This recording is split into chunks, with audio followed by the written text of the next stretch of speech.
ओम श्री गणेशाय नमः। श्री सत्यनारायण भगवान की जय। श्री सत्यनारायण व्रत कथा। एक समय नैमिषारण्य तीर्थ में शौनकादि 88,000 ऋषियों ने श्री सूत जी से पूछा, हे प्रभु, इस कलयुग में वेद विद्या रहित मनुष्यों को प्रभु भक्ति किस प्रकार मिलेगी तथा उनका उद्धार कैसे होगा। इसलिए हे मुनि, कोई ऐसा तप कहिए जिससे थोड़े समय में पुण्य प्राप्त होवे तथा मनवांछित फल मिले। वह कथा सुनने की हमारी इच्छा है। सर्वशास्त्र ज्ञाता श्री सूत जी बोले, हे वैष्णवों में पूजे, आप सबने प्राणियों के हित की बात पूछी है। अब मैं उस श्रेष्ठ व्रत को आप लोगों से कहूंगा जिस व्रत को नारद जी ने लक्ष्मी नारायण से पूछा था और लक्ष्मीपति ने मुनि श्रेष्ठ नारद से कहा था, सो ध्यान से सुनो। एक समय योगीराज नारद जी दूसरों के हित की इच्छा से अनेक लोकों में घूमते हुए मृत्यु लोक में आ पहुंचे। यहाँ अनेक योनियों में जन्मे हुए प्राय सभी मनुष्यों को अपने कर्मों द्वारा अनेकों दुखों से पीड़ित देखकर सोचा, इस यत्न के करने से निश्चय ही प्राणियों के दुखों का नाश हो सकेगा। ऐसा मन में वे सोचकर विष्णु लोक को गए। वहां श्वेत वर्ण और 4 भुजाओं वाले देवों के ईश नारायण को देखकर, जिनके हाथों में शंख चक्र गदा और पद्म थे तथा वरमाला पहने हुए थे, स्तुति करने लगे। हे भगवान, आप अत्यंत शक्ति से संपन्न है। मन और वाणी भी आपको नहीं पा सकती। आपका आदि मध्य अंत नहीं है। निर्गुण स्वरूप सृष्टि के आदि भूति व भक्तों के दुखों को नष्ट करने वाले हो। आपको मेरा नमस्कार है। नारद जी से इस प्रकार की स्तुति सुनकर विष्णु भगवान बोले, हे मुनि श्रेष्ठ, आपके मन में क्या है? आपका किस काम के लिए आगमन हुआ है? निसंकोच कहो। तब नारद मुनि बोले, मृत्यु लोक में जो सब मनुष्य अनेक योनियों में पैदा हुए हैं, अपने अपने कर्मों के द्वारा अनेक प्रकार के दुखों से दुखी हो रहे हैं। हे नाथ, मुझ पर दया रखते हो तो बतलाइए कि उन मनुष्यों के सब दुख थोड़े से ही प्रयत्न से कैसे दूर हो सकते हैं। श्री भगवान जी बोले, हे नारद, मनुष्यों की भलाई के लिए तुमने बहुत अच्छी बात पूछी है। जिस काम के करने से मनुष्य मोह से छूट जाता है, वह मैं कहता हूँ, सुनो। बहुत पुण्य देने वाला स्वर्ग तथा मृत्यु लोक दोनों में दुर्लभ एक उत्तम व्रत है। आज मैं प्रेमवश होकर तुमसे कहता हूँ, सत्यनारायण भगवान का यह व्रत अच्छी तरह विधि पूर्वक करके मनुष्य आयु पर्यंत यह सुख भोग कर मरने पर मोक्ष को प्राप्त होता है। श्री भगवान के वचन सुनकर नारद मुनि बोले कि उस व्रत का फल क्या है, क्या विधान है और किसने यह व्रत किया है और किस दिन यह व्रत करना चाहिए, विस्तार से कहिए। भगवान बोले, दुख शोक आदि को दूर करने वाला, धन धान्य को बढ़ाने वाला, सौभाग्य तथा संतान को देने वाला यह व्रत सब स्थानों पर विजयी करने वाला है। भक्ति और श्रद्धा के साथ किसी भी दिन मनुष्य श्री सत्यनारायण भगवान की प्रातःकाल के समय ब्राह्मणों और बंधुओं के साथ धर्म परायण होकर पूजा करे। भक्ति भाव से निवेदे, केले का फल, घी, दूध, गेहूं का चूर्ण सवाया लेवे। गेहूं के अभाव में साठी का चूर्ण, शक्कर तथा गुड़ ले और सब भक्षण योग्य पदार्थ जमा करा के भगवान के अर्पण कर देवे तथा बंधुओं सहित ब्राह्मणों को भोजन करावे। पश्चात स्वयं भोजन करे। नृत्य गीत आदि का आचरण कर सत्यनारायण भगवान का स्मरण करते हुए समय व्यतीत करे। इस तरह व्रत करने पर मनुष्य की इच्छा निश्चय ही पूरी होती है। विशेषकर कली काल में भूमि पर मोक्ष का सरल उपाय है। दूसरा अध्याय। सूत जी बोले, हे ऋषियों, जिसने पहले समय में इस व्रत को किया है उसका इतिहास कहता हूँ, ध्यान से सुनो। सुंदर काशीपुरी नगरी में एक अत्यंत निर्धन ब्राह्मण रहता था। वह भूख और प्यास से बेचैन हुआ नित्य पृथ्वी पर घूमता था।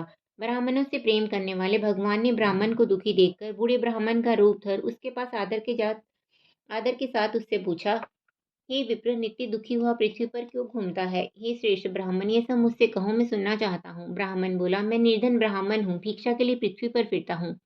हे भगवान, यदि आप इसका उपाय जानते हो तो कृपा कर कहो। वृद्ध ब्राह्मण बोला कि सत्यनारायण भगवान मनवांछित फल देने वाले हैं, इसलिए हे ब्राह्मण, तू उनका पूजन कर, जिसके करने से मनुष्य सब दुखों से मुक्त होता है। ब्राह्मण को व्रत का सारा विधान बतलाकर बूढ़े ब्राह्मण का रूप धारण करने वाले सत्यनारायण भगवान अंतर ध्यान हो गए। जिस व्रत को वृद्ध ब्राह्मण ने बतलाया है, मैं उसको अवश्य करूंगा। ऐसा निश्चय करने पर उससे रात में नींद भी नहीं आई। वह सवेरे उठ सत्यनारायण भगवान के व्रत का निश्चय कर भिक्षा के लिए चला। उस दिन उसको भिक्षा में बहुत सा धन मिला, जिससे बंधु बांधवों के साथ उसने सत्यनारायण भगवान का व्रत किया। इसके करने से वह ब्राह्मण सब दुखों से छूटकर अनेक प्रकार की संपत्तियों से युक्त हुआ। उस समय से वह ब्राह्मण हर मास व्रत करने लगा। इस तरह सत्यनारायण भगवान के व्रत को जो करेगा वह मनुष्य सब दुखों से छूट जाएगा। इस तरह नारद जी से नारायण का कहा हुआ यह व्रत मैंने तुमसे कहा। हे विप्रो, मैं अब और क्या कहूँ? ऋषि बोले, हे मुनीश्वर, संसार में इस ब्राह्मण से सुनकर किस किसने इस व्रत को किया, हम सब सुनना चाहते हैं। इसके लिए हमारे मन में श्रद्धा है। सूत जी बोले, हे मुनियों, जिसने इस व्रत को किया है वह सब सुनो। एक समय एक ब्राह्मण धन और ऐश्वर्य के अनुसार बंधु बांधवों के साथ व्रत करने को तैयार हुआ। उसी समय एक लकड़ी बेचने वाला बूढ़ा आदमी आया और बाहर लकड़ियों को रखकर ब्राह्मण के मकान में गया। प्यास से दुखी लकड़हारा उनको व्रत करते देखकर ब्राह्मण को नमस्कार कर कहने लगा कि आप यह क्या कह रहे हैं और इसके करने से क्या फल मिलता है? कृपा करके मुझसे कहो। ब्राह्मण ने कहा, सब मनोकामनाओं को पूरा करने वाला यह सत्यनारायण भगवान का व्रत है। इसकी ही कृपा से मेरे यहाँ धन धान्य आदि की वृद्धि हुई है। ब्राह्मण से इस व्रत के बारे में जानकर लक्कड़हारा बहुत प्रसन्न हुआ। चरणामृत ले तथा प्रसाद खाने के बाद अपने घर को गया। लक्कड़हारे ने अपने मन में इस प्रकार का संकल्प किया कि आज ग्राम में लकड़ी बेचने से जो धन मिलेगा उसी से सत्यनारायण देव का उत्तम व्रत करूंगा। यह मन में विचार कर वह बूढ़ा आदमी लकड़ियां अपने सिर पर रखकर जिस नगर में धनवान लोग रहते थे ऐसे सुंदर नगर में गया। उस रोज वहां पर उसे उन लकड़ियों का दाम पहले दिनों से चौगुना मिला। तब वह बूढ़ा लक्कड़हारा दाम ले और अति प्रसन्न होकर पक्के केले की पूली, शक्कर, घी, दूध, दही, गेहूं का चूर्ण इत्यादि सत्यनारायण भगवान की व्रत की कुल सामग्रियों को लेकर अपने घर गया। फिर उसने अपने भाइयों को बुलाकर विधि के साथ भगवान जी का पूजन और व्रत किया। उस व्रत के प्रभाव से वह बूढ़ा लक्कड़हारा धन पुत्र आदि से युक्त हुआ और संसार के समस्त सुख भोग कर वैकुंठ को चला गया। बोलो विष्णु भगवान की जय। तीसरा अध्याय। सूत जी बोली, हे श्रेष्ठ मुनियों, अब आगे की कथा कहता हूँ, सुनो। पहले समय में उल्कामुख नाम का एक बुद्धिमान राजा था। वह सत्यवक्ता और जितेंद्रिय था। प्रतिदिन देव स्थानों पर जाता गरीबों को धन देकर उनके कष्ट दूर करता था। उसकी पत्नी भी कमल के समान मुख वाली और सती साध्वी थी। भद्रशिला नदी के तट पर उन दोनों ने श्री सत्यनारायण भगवान का व्रत किया। उस समय में वहाँ एक साधु वैश्य आया। उसके पास व्यापार के लिए बहुत सा धन था। वह नाव को किनारे पर ठहराकर राजा के पास आ गया और राजा को व्रत करते हुए देखकर विनय के साथ पूछने लगा, हे राजन, भक्ति युक्त चित्त से यह आप क्या कर रहे हैं? मेरी सुनने की इच्छा है, सो आप मुझे बताइए। राजन बोला, हे साधु, अपने बांधवों के साथ पुत्र आदि की प्राप्ति के लिए यह महाशक्तिवान सत्यनारायण भगवान का व्रत व पूजन किया जा रहा है। राजा के वचन सुनकर साधु आदर से बोला, हे राजन, मुझसे इसका सब विधान कहो, मैं भी आपके कथनानुसार इस व्रत को करूंगा। मेरी भी कोई संतान नहीं है और इससे निश्चय ही होगी। राजा से सब विधान सुन व्यापार से निवृत्त हुए आनंद के साथ घर गया। साधु ने अपनी स्त्री से संतान लेने वाले उस व्रत का समाचार सुनाया और कहा कि जब मेरे संतान होगी तब मैं उस व्रत को करूंगा। साधु ने ऐसे वचन अपनी स्त्री लीलावती से कहे। एक दिन उसकी स्त्री लीलावती पति के साथ आनंदित और सांसारिक धर्म में प्रवृत्त होकर सत्यनारायण भगवान की कृपा से गर्भवती हो गई तथा 10वें महीने में उसकी एक सुंदर कन्या का जन्म हुआ। दिनों दिन वह इस तरह बढ़ने लगी जैसे शुक्ल पक्ष का चंद्रमा बढ़ता है। कन्या का नाम कलावती रखा गया। तब लीलावती मीठे वचनों में अपने पति से बोली कि आपने जो संकल्प किया था कि भगवान का व्रत करूंगा, अब आप उसे करिए। साधु बोला, हे प्रिय, इसके विवाह पर करूंगा। इस प्रकार अपनी पत्नी को आश्वासन दे वह नगर को गया। कलावती प्रीत गृह में वृद्धि को प्राप्त हो गई। साधु ने जब नगर में सखियों के साथ अपनी पुत्री को देखा तो तुरंत दूध बुलाकर कहा कि पुत्री के वास्ते कोई सुयोग्य वर देख कर लाओ। साधु की आज्ञा पाकर दूध कंचन नगर पहुंचा और वहां पर बड़ी खोज कर देखभाल कर लड़की के लिए सुयोग्य मणिक पुत्र को ले आया। उस सुयोग्य लड़के को देखकर साधु ने अपने बंधु बांधवों सहित प्रसन्नचित्त अपनी पुत्री का विवाह उसके साथ कर दिया। किंतु दुर्भाग्य से विवाह के समय भी उस व्रत को करना भूल गया। तब श्री भगवान क्रोधित हो गए और श्राप दिया कि तुम्हें दारुण दुख प्राप्त होगा। अपने कार्य में कुशल साधु बनिया जमाता सहित समुद्र के समीप स्थित रत्नपुर नगर में गया और वहां दोनों ससुर जमाई चंद्रकेतु राजा के उस नगर में व्यापार करने लगे। एक रोज भगवान सत्यनारायण की माया से प्रेरित कोई चोर राजा का धन चुराकर भागा जा रहा था। किंतु राजा के दूतों को आधा देखकर चोर ने घबराकर भागते हुए राजा के धन को वहीं चुपचाप रख दिया जहां वो ससुर जमाई ठहरे हुए थे।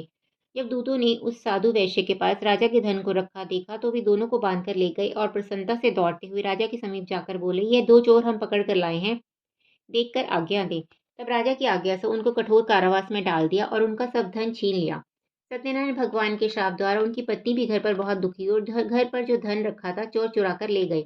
शारीरिक व मानसिक पीड़ा तथा भूख प्यास से अति दुखित हो अन्न की चिंता में कलावती एक ब्राह्मण के घर गई। वहां उसने सत्यनारायण भगवान का व्रत होते देखा, फिर कथा सुनी और प्रसाद ग्रहण कर रात को घर आई। माता ने कलावती से कहा, हे पुत्री, अब तक कहाँ रही व तेरे मन में क्या है? कलावती बोली, हे माता, मैंने एक ब्राह्मण के घर श्री सत्यनारायण भगवान का व्रत देखा है। कन्या के वचन सुनकर लीलावती भगवान के पूजन की तैयारी करने लगी। लीलावती ने परिवार और बंधुओं सहित श्री सत्यनारायण भगवान का पूजन किया और वर मांगा कि मेरे पति और दामाद शीघ्र आ जावें। साथ ही प्रार्थना की, हम सबका अपराध क्षमा करो। सत्यनारायण भगवान इस व्रत से संतुष्ट हो गए और राजा चंद्रकेतु को स्वप्न में दर्शन देकर कहा, हे राजन, दोनों वैश्य को प्रातः ही छोड़ दो और उनका सब धन जो तुमने ग्रहण किया है दे दो, नहीं तो मैं तेरा धन, राज्य, पुत्र आदि सब नष्ट कर दूंगा। राजा से ऐसे वचन कहकर भगवान अंतर ध्यान हो गए। प्रातःकाल राजा चंद्रकेतु ने सभा में अपना स्वप्न सुनाया। फिर दोनों मणिक पुत्रों को कैद से मुक्त कर सभा में बुलाया। दोनों ने आते ही राजा को नमस्कार किया। राजा मीठे वचनों से बोला, हे महानुभावो, भाग्यवश ऐसा कठिन दुख प्राप्त हुआ है, अब तुम्हें कोई भय नहीं। ऐसा कहकर राजा ने उनको नए नए वस्त्र आभूषण पहनाए तथा उनका जितना धन लिया था उसे दूना धन देकर आदर सहित विदा किया। दोनों वैश्य अपने घर को चल दिए। बोलो विष्णु भगवान की जय। चौथा अध्याय। सूत जी बोली, वैश्य ने मंगलाचार करके यात्रा आरंभ की और अपने नगर को चला। उनकी थोड़ी दूर निकलने पर दंडी वेशधारी सत्यनारायण भगवान ने उनसे पूछा, हे साधु, तेरी नाव में क्या है? अभिमानी वणिक हंसता हुआ बोला, हे दंडी, आप क्यों पूछते हैं? क्या धन लेने की इच्छा है? मेरी नाव में तो बेल और पत्ते भरे हैं। वैश्य का कठोर वचन सुनकर भगवान ने कहा, तुम्हारा वचन सत्य हो। दंडी ऐसा कहकर वहां से दूर चले गए और कुछ दूर जाकर समुद्र के किनारे बैठ गए। दंडी के जाने पर वैश्य ने नित्य क्रिया करने के बाद नाव को ऊंची उठी देखकर अचंभा किया और नाव में बेलपत्ते आदि देखकर मूर्छित तो जमीन पर गिर पड़ा। फिर मूर्छा खुलने पर अत्यंत शोक प्रकट करने लगा। तब उसका दामाद बोला कि आप शोक न करें, यह दंडी का श्राप है, अतः उनकी शरण में चलना चाहिए, तभी हमारी मनोकामना पूरी होगी। दामाद के वचन सुनकर दंडी के पास पहुंचा और अत्यंत भक्ति भाव से नमस्कार करके बोला, हे भगवान, आपकी माया से मोहित ब्रह्मा आदि भी आपके रूप को नहीं जानते, तब मैं अज्ञानी कैसे जान सकता हूँ? आप प्रसन्न होइए, मैं सामर्थ्य के अनुसार आपकी पूजा करूंगा। मेरी रक्षा करो और पहले के समान नौका में धन भर दो। उसके भक्ति युक्त वचन सुनकर भगवान प्रसन्न हो इसकी इच्छा अनुसार भर देकर अंतर ध्यान हो गए। तब उन्होंने नाव पर आकर देखा कि नाव धन से परिपूर्ण है। फिर वह भगवान सत्यनारायण का पूजन कर साथियों सहित अपने नगर को चला। अब अपने नगर के निकट पहुंचा तब दूत को घर भेजा। दूत ने साधु के घर जा उसकी स्त्री को नमस्कार कर कहा कि साधु अपने दामाद सहित इस नगर के समीप आ गए हैं। ऐसा वचन सुन साधु की स्त्री बड़े हर्ष के साथ सत्यदेव का पूजन कर पुत्री से कहा, मैं अपने पति के दर्शन को जाती हूँ, तू कार्य पूर्ण कर शीघ्र आ। माता के ऐसे वचन सुनकर कलावती प्रसाद छोड़कर पति के पास गई। प्रसाद की अवज्ञा के कारण सत्यदेव ने रुष्ट होकर उसके पति को नाव सहित पानी में डुबो दिया। कलावती अपने पति को ना देखकर रोती हुई जमीन पर गिर गई।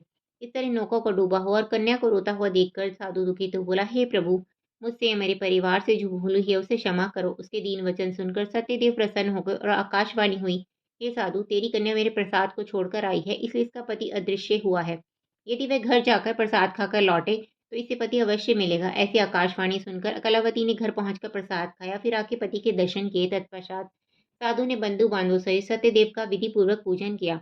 उस दिन से वह पूर्णिमा को सत्यनारायण भगवान का पूजन करने लगा। फिर इस लोक का सुख भोग कर अंत में स्वर्ग लोक को गया। बोलो विष्णु भगवान की जय। पांचवा अध्याय। सूत जी बोले, हे ऋषियों, मैं और भी कथा कहता हूँ, सुनो। प्रजापालन में लीन तुंगध्वज नाम का एक राजा था। उसने भी भगवान का प्रसाद त्याग कर बहुत दुख पाया।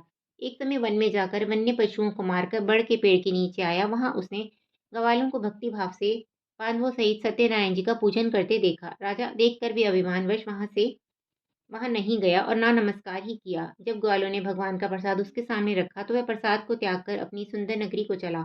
वहीं उसने अपना सब कुछ नष्ट पाया तो वह जान के कि सब भगवान ने किया है, तब वह विश्वास कर ग्वालों के समीप गया और विधि पूर्वक पूजन का प्रसाद खाया तो सत्यदेव जी की कृपा से पहले जैसा था वैसा ही हो गया। फिर दीर्घ काल तक सारे सुख भोग कर मरने पर स्वर्ग लोक को गया। जो मनुष्य इस परम दुर्लभ व्रत को करेगा, भगवान की कृपा से उसे धन धान्य की प्राप्ति हो गई। निर्धन धनी बंदी बंधन से मुक्त होकर निर्भय हो जाता है। संतानहीनों को संतान प्राप्ति होती है तथा सब मनोरथ पूर्ण होकर अंत में वैकुंठ धाम को जाता है। जिन्होंने पहले इस व्रत को किया, अब उनके दूसरे जन्म की कथा कहता हूँ। वृद्ध शतानंद ब्राह्मण ने सुदामा का जन्म लेकर मोक्ष को पाया। उल्कामुख नाम का राजा दशरथ होकर वैकुंठ को प्राप्त हुआ। साधु नाम के वैश्य ने मोरध्वज बनकर अपने पुत्र को आर्य से चीरकर मोक्ष को प्राप्त किया। महाराज तुंगध्वज ने स्वयं होकर भगवान में भक्ति युक्त कर्म कर मोक्ष प्राप्त किया। इति श्री सत्यनारायण व्रत कथायां संपूर्ण। बोलो विष्णु भगवान की जय।